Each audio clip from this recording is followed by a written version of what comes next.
তবে কি যুক্তরাষ্ট্রের চ্যাপ্টার এবার ক্লোজ করতে চলেছে ইরান? সম্ভাব্য যুদ্ধে কি তাহলে আরো শক্তিশালী কৌশল নিয়েই মার্কিনীদের বিরুদ্ধে ঝাঁপিয়ে পড়বে তেহরান? কারণ ইরানের সংসদের জাতীয় নিরাপত্তা কমিটির সদস্য ফাদা হোসেন মালেকি হুঁশিয়ার করেই বলেছেন, আক্রমণাত্মক পর্যায়ে প্রবেশ করেছে তেহরান।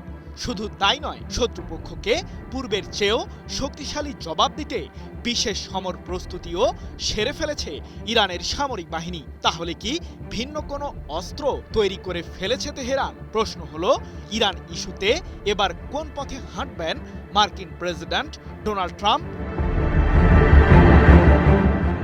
নিজের পাতানো ফাঁদে যেন নিজেই আটকা পড়েছেন ট্রাম্প। ইরানকে ঘায়েল করতে এসে উল্টো মধ্যপ্রাচ্যে থাকা যুক্তরাষ্ট্রের সামরিক ঘাঁটিগুলোরই এখন যেন বারোদশা। সবশেষ পারস্য উপসাগরীয় অঞ্চলের বিভিন্ন প্রান্তে থাকা নিজেদের সামরিক আস্তানাগুলোতে 50,000-এরও বেশি সেনা মোতায়েন করে মার্কিন কেন্দ্রীয় কমান্ড। লক্ষ্য ইরানের তেল সমৃদ্ধ অঞ্চল খার্ক দ্বীপের দখল নিয়ে দেশটিকে এক প্রকার পঙ্গু করারই ষড়যন্ত্র করে ট্রাম্প প্রশাসন। কিন্তু মার্কিনীদের এই পরিকল্পনাতেও পানি ঢেলে দিয়েছে তেহরান।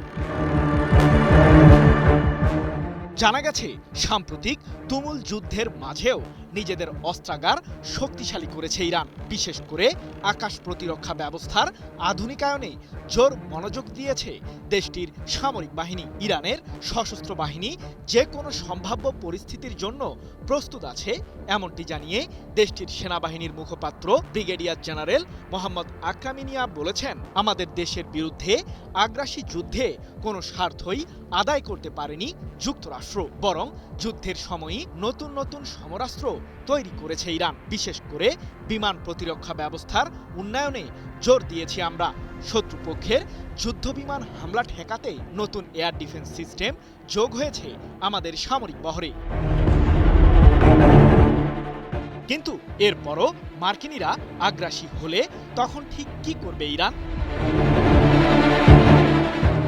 যুক্তরাষ্ট্রের বিরুদ্ধে প্রতিরোধমূলক পর্যায় অতিক্রম করে আক্রমণাত্মক পর্যায়ে প্রবেশ করেছে ইরানের সামরিক বাহিনী, এমনটি জানিয়ে দেশটির সংসদের জাতীয় নিরাপত্তা কমিটির সদস্য ফাদা হোসেন মালেকি বলেছেন, মার্কিনীদের সাথে আর কোনো আলোচনা হবে না। আমাদের দেশের বিরুদ্ধে যুক্তরাষ্ট্রের পাশাপাশি তাদের মিত্র দেশগুলোও যদি পূর্ণাঙ্গ যুদ্ধে জড়ায়, তাহলে পাল্টা জবাব হবে আরও ভয়ঙ্কর। ইরানের পাল্টা হামলায় ব্যাপক ক্ষতির শিকার হবে মার্কিন মিত্র দেশগুলো। 27 জুলাই এক প্রতিবেদনে বিষয়টি নিশ্চিত করেছে যুক্তরাজ্য ভিত্তিক সংবাদ মাধ্যম ইরান ইন্টারন্যাশনাল।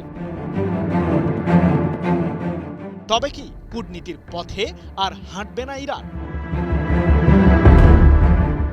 যুক্তরাষ্ট্রের সাথে বারবার আলোচনাতে ফিরেও কোনো লাভ হয়নি ইরানের।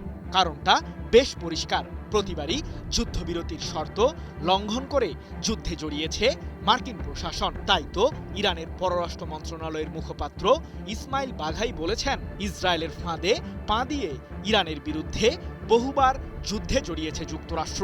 তবে আমাদের পাল্টা আঘাতে ব্যাপক বিপর্যয়ের মুখে পড়ে মার্কিন প্রশাসন। কুলকিনারা না পেয়ে ক্ষয়ক্ষতি এড়াতে যুদ্ধ বন্ধ করেছে যুক্তরাষ্ট্র, কিন্তু তাদেরকে অনিবার্য মূল্য দিতেই হবে। JBS holdings limited. এদিকে সম্ভাব্য যে কোনো যুদ্ধে মার্কিন সামরিক বাহিনীকে পূর্বের চেয়েও কঠোর জবাব দেওয়ার শপথ নিয়েছে ইরানের সশস্ত্র বাহিনী। শত্রুপক্ষের হুমকি ও ষড়যন্ত্র মোকাবিলায় সর্বদা প্রস্তুত তেহরান, এমনটি জানিয়ে ইরানের সেনাবাহিনী এক বিবৃতিতে বলেছে, আমাদের দেশের স্বাধীনতা ও অখণ্ডতা রক্ষায় সর্বদা তৎপর অবস্থানে আছে ইরানের সেনাবাহিনী। শত্রুদের আগ্রাসনের বিরুদ্ধে আরও কঠোর জবাব দেবে তেহরান। সৃজন মাহমুদ, নিউজ 24।